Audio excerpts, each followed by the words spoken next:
Hey, what's up? This is Ricardo at Parts People, and in this video, we'll outline the steps for completing a part replacement on your Dell PC. Visit our website and use this coupon for a 5% off discount.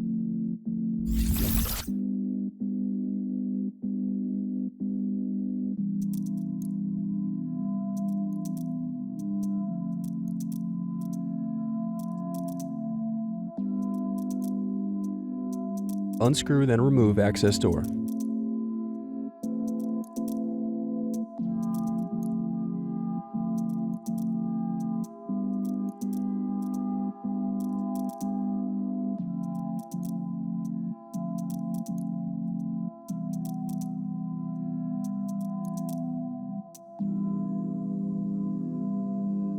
Now unscrew and disconnect battery.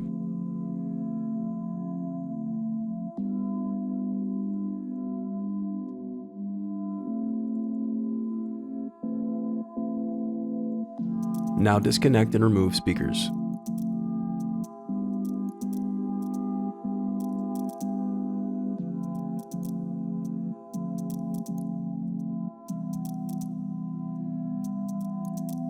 Thanks for watching. Don't forget to like and subscribe if you enjoyed this video. And if you need more, check out this playlist to watch other tutorials for your laptop. You can also click here to find parts for your laptop at partspeople.com.